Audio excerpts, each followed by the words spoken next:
May I take this a little further? I really appreciated that interaction. I have a challenging situation with my son. We were very close growing up, and he is living in a very affluent society right now. He's 23. And I thought the issue was more with this gentleman. He talked about feeling excluded. And there's that. But you see, you think you're being left out of that party over there. That's not what it is. You're leaving yourself out of your own party. In other words, the only thing that ever makes you feel like a victim or feel vulnerable or feel misunderstood or feel not appreciated or feel not brought into it is you're not allowing yourself alignment with who you really are. When you're in alignment with who you really are, you're invincible. You're hardy. You're the one that's saving the bear then, you see. When you are tuned in, tapped in, turned on, then you are in alignment with all of the power of the universe. But you can choose thoughts that cause you to exclude yourself from your stream or from your power. Nobody can leave you out. Can I give you an example? Here would be an example. So we have this mommy-son night where we're going out to dinner, and he walks in front of me. It's sort of a passive-aggressive, walks in front of me and ignores me. And I don't actually know how to handle it. I don't know whether to point out, gee, can we walk together? Well, what's a mommy-son night? That is the most disturbing thing we have ever heard. That's where someone in your society says that we will force an unnatural situation in order to foster better relations between people. Do you think he wanted to be there? Apparently not. Apparently not. I didn't invite him. He invited me to do this. Well, all that peer pressure. In other words, somebody set up this thing that we have to go to. When they call it a mother and son party, you sort of have to take your mother.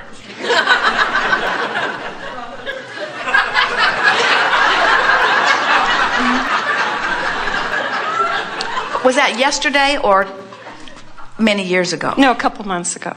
So, tell us about it. Well, I just did. I mean, it felt contrived. And I only got it through the contrast of, ooh, that didn't feel good afterwards. So now what is I have to kind of re-identify what is our relationship. Well, we think it is wonderful when things like that help you to see things from a broader perspective. What your relationship is this. You gave birth to him, now leave him alone.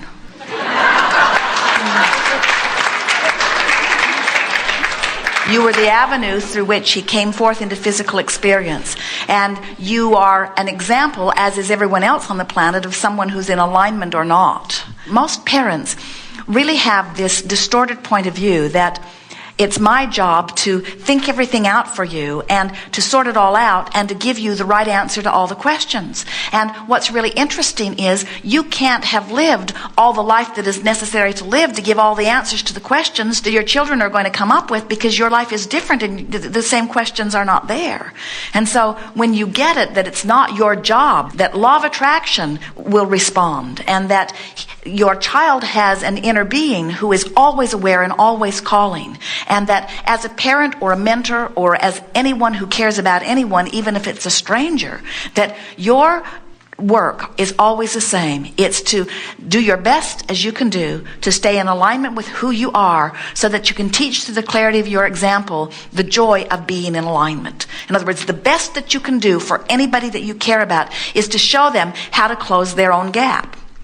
And you can't show them how to close their own gap by you being involved in their issues. You can only show them how to close their own gap by being involved in your issues and tending to your own gap. So, for example, when you don't feel good, don't smile and pretend that you do feel good. Say, I feel bad. I've got myself all out of whack. I've been beating the drum of what I don't want, when clearly what I want is clear over here.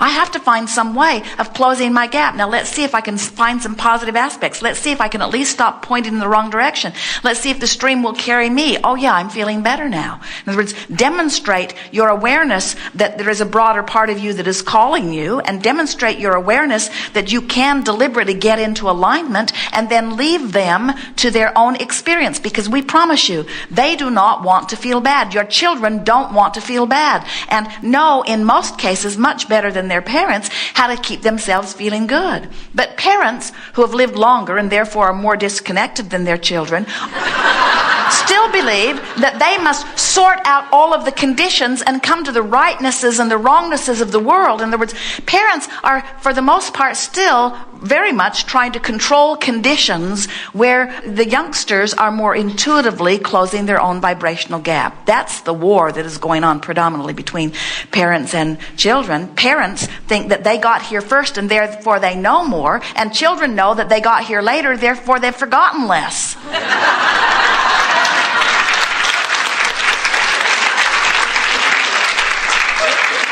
And so what could be better than a parent who is now remembering and a child who hasn't forgotten? In other words, isn't that wonderful when you come together and you all come to the same conclusion? I care about how I feel, and I can do something about how I feel.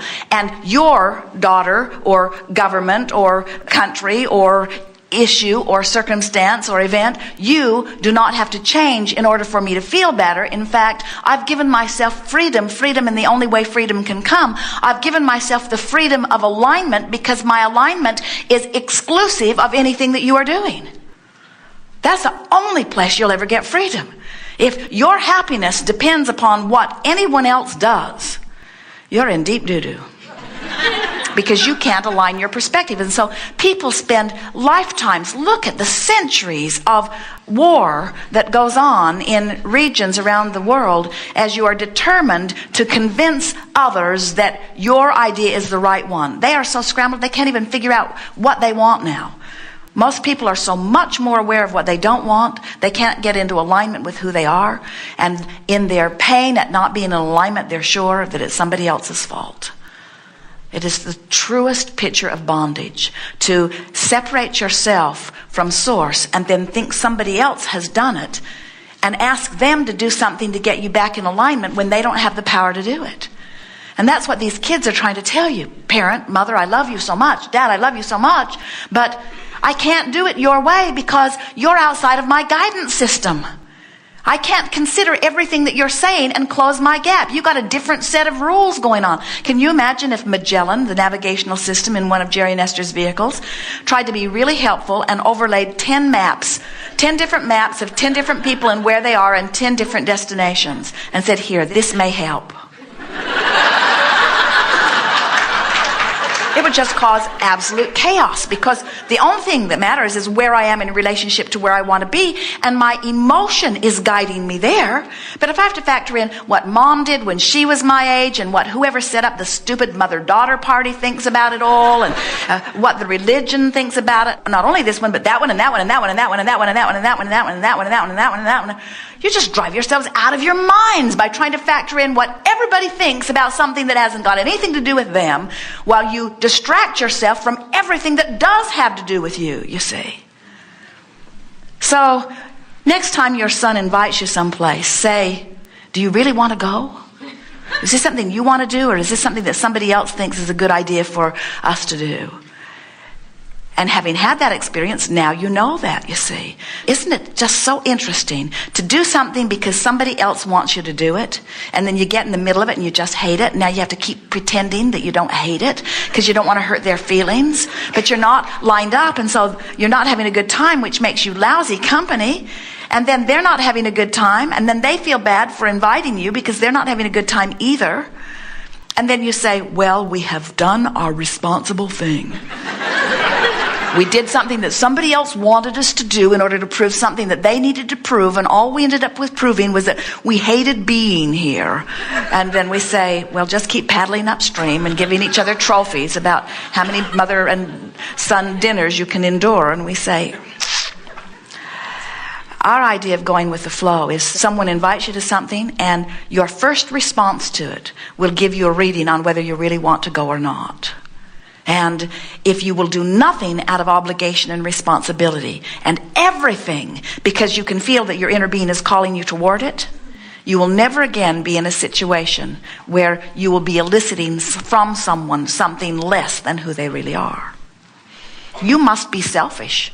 You must be selfish enough to care how you feel, to be of a whit of value to anyone else. So if you do something out of obligation and you don't feel good about doing, you've helped no one. If you do something out of responsibility, even though you don't want to do it, you've helped no one. People say, well, Abraham, if none of us did anything that we don't want to do, the first thing that happened would no one would go to work. And then what? And we say, you'd figure out another way. You'd figure out another way. You'd be a healthier society on the day that you stopped doing anything that didn't feel good when you do it. We're not encouraging you from your place of greatest disconnection to stop doing the things that you've been doing that have been making your life work to a certain extent. It would get a bit chaotic at first. But we're saying if you can start lining up energy, giving your attention to closing the gap, coming into alignment with who you are, so that your inspiration is the basis for your action, what you would begin to notice is all of the things that you are not taking pleasure from doing would move out of your life experience. If we'd met you on the first day of your experience, this would all be easier. If we were visiting with all of your children, we would be having a raucous good time right now, because they are closer to remembering this than most of you who have managed to separate yourself from who you are for a while. But here is the basis of it. If we were standing in your physical shoes from where you are right now, most of you not really in the place where you can just only do what feels good to you, here's what we would do. We would do only those things that we really believe that we need to do in order to keep life moving along the way it is. And we would do everything else that we really want to do that we could cram into a day. In other words, we'd tell everyone, I'm going to do as much as I can do that I really want to do, and a handful of things that I got to do. But I'm really leaning toward doing what I want to do. And then every segment of every day, we would say, I'm free to do as I please. I'm free to do as I please. I'm free to do what pleases me. I'm free to do what pleases me. And before you know it, you'll begin saying, what I do pleases me. When you say, I'm free to do what pleases me, before you know it, what you're doing pleases you, because you're coming into alignment. And when you're in alignment, no matter what you do, it's fun. When you're not in alignment, no matter what you do, isn't fun. You say, can you hear this? Yeah. Your life, no matter what it is, no matter who you're interacting with, is causing you at conscious and unconscious levels to send rockets of desire, preferences, into vibrational escrow. In other words, you cannot help but become more. And Source is over there living, breathing, if you will, being, vibrating, if you will, all that you have recently become. That source energy over there in vibrational escrow is the furthest extension of all that you have become. And that is a powerful stream that is summoning you forward. And if you don't go, you don't feel good. So when you start beating the drum of, oh, it's hard, it might be risky, that's you not going with everything that your life has caused you to become, you see. So then you say, should I go? And we say, not till you clean up the energy. Because your expectation is going to be the dominant part of your vibration. So if you feel it's risky, if you feel it's dangerous, and you go, you'll have a miserable experience. So you say, I'm not sure that I get this. You said, Source knows that that's really what I want to do. And I'm afraid to do it. But since Source wants me to do it, oh, hear this, it's so good. Source wants me to do it, so I'm going to do it, even though I don't feel completely good about doing it. And we say, don't do it till you feel completely good about doing it. Don't do anything until you feel completely good about doing it. But don't ask if your emotions are telling you what's right or wrong. What feels good is always right. What feels good is always downstream. What feels good is always the furthest culmination of that which you have become. Was that as clear for you as it was for us? Yes, thank you very much. Very good.